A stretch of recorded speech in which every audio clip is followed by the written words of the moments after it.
Hi folks, and welcome back to the channel. Today we're looking at RecoveryFox AI so that we can recover files that we accidentally delete, or maybe our system just crashes and dies and we have to retrieve that information, like schoolwork or important business files, or for example just your Linux ISOs. So for example, I've got my Ventoy Linux ISO here. And on here you've got my Ubuntu desktop, but that could be your homework, that could be your photos, that could be a lot of different things. I'm just going to use this as the example.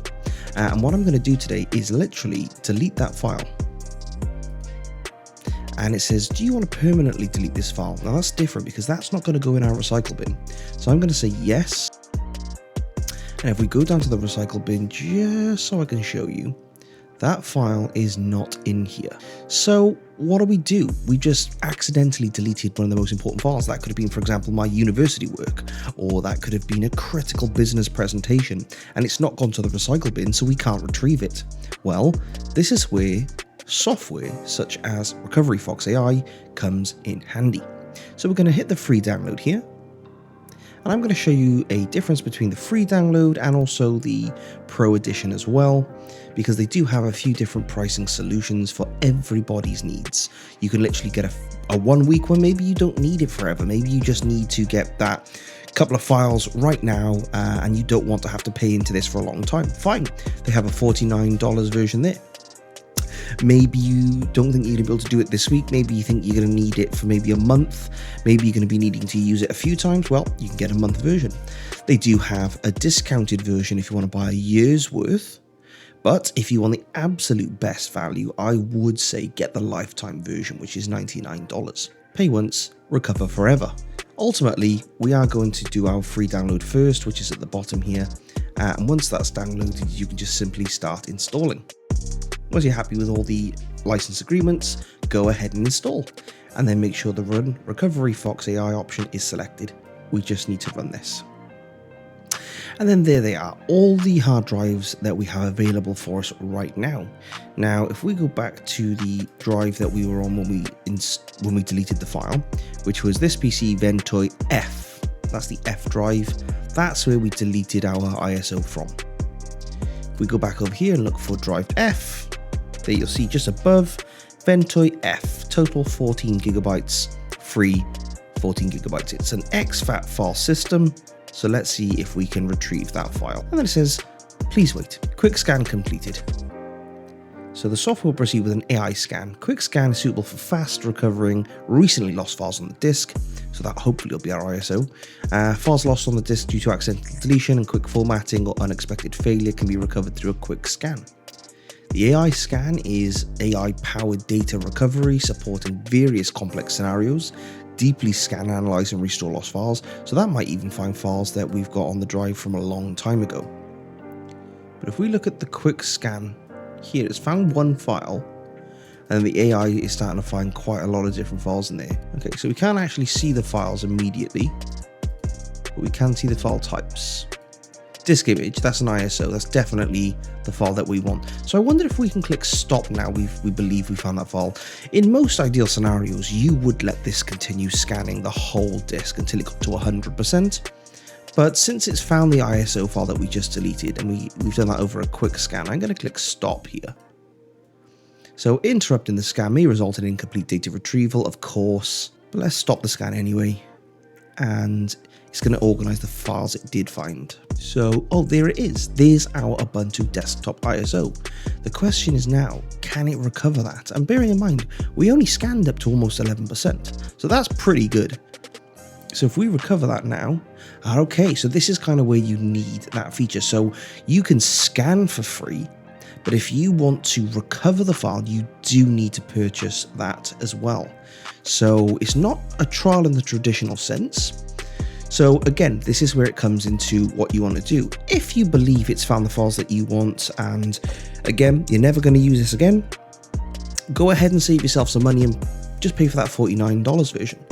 However, if you think this could happen again in the future, or maybe you want to help recover other files across your system, choose what's best for yourself. I've got the lifetime license because they provided that for me for doing this video, so I'm really grateful for RecoveryFox for doing that. So I'm going to get my recovery code now and pop that into this field. I'm going to paste that in there now and click register now.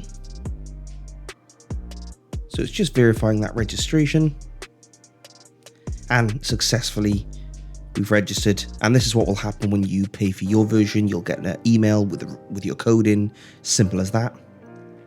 We can now proceed to recover that file. So if I try and click recover again, so we can either right click the file, or we could just click on one of these trees down here, which could recover all of this in one go. We're literally just going to do the scan, the quick scan version, because that was the closest match we had. And then it says, where do you want to recover these files to? Now, traditionally, you might want to put this on the device that you just deleted it from, but I would not recommend doing that. And the reason for that is this: when you delete a file, it's not really deleted, as we can see here, until other files are written to that hard disk, USB drive, whatever. So if we started to recover this file back onto the disk that we just deleted it from, we may inadvertently overwrite the file and not recover it entirely, which we definitely don't want to do. So for the purpose of this video, I'm just going to have that go to my documents folder and recover the file there. So after we've done the recovery there, we're going to see it progress, and it's recovering those selected files and folders and data fragments, and then reassemble that file for us. This also will depend on how fast the drive is. For example, the USB drive is not going to be fast as recovering from an SSD or a hard drive, so you do have to have some patience. And just like that, the file is recovered. Now that took me approximately 5 minutes, which is not bad for an almost 6 GB file. So if we click OK, and it conveniently opens documents for us, we'll see that it's named the recovery folder ventoif, which is the drive that we've recovered it from. And if we go in here and we go into quick scan, we will see that our Ubuntu file is there. Now if we double click that, we should be able to open that with Windows, and there we go. All our files are inside the ISO. Again, that's just my example file. You could be recovering a number of different items. But we know that the product works, and it works bloody well, because that's only 11% scanned. Now, what other things does the software have to offer? Well, if we go over to the top of the screen here, we've got a few different things. We've got an entire help center for after-sales support, which is great, retrieving licenses, installing what's new, the product manual, and things like that. If we go into the settings menu, we get a few quick settings here. One of the options is to skip empty space, which enables the unwritten disk space to be skipped, so that it kind of speeds up different things and improves the scan efficiency. You might run into missing some files if you do that, and that's why it's not enabled by default, but you can give it a try if you want. You can also skip temporary files. Temporary files on the system are not really the files that you're using and saving, so that it's quite convenient and safe to skip them. And then the other option is, do you want to skip contained files in archives?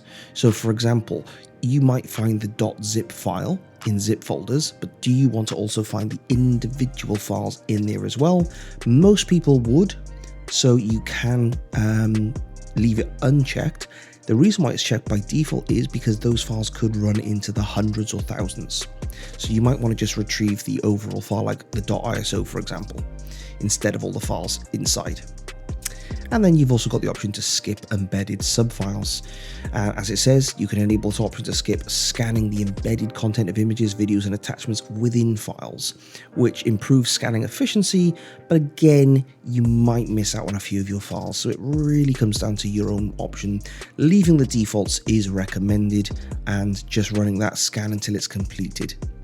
And then they've got a few social sites as well, and we can see which version we are running. And it has the ability to scan a number of different drives. If you're inserting USB drives and things like that, just give it a refresh. And again, everything is good to go. So I hope you've enjoyed the video today, and definitely check out RecoveryFox AI. I'll leave a link in the description so that you can download this now and recover your all-important files that you may have lost. As always, thanks for watching, and I'll catch you in the next one.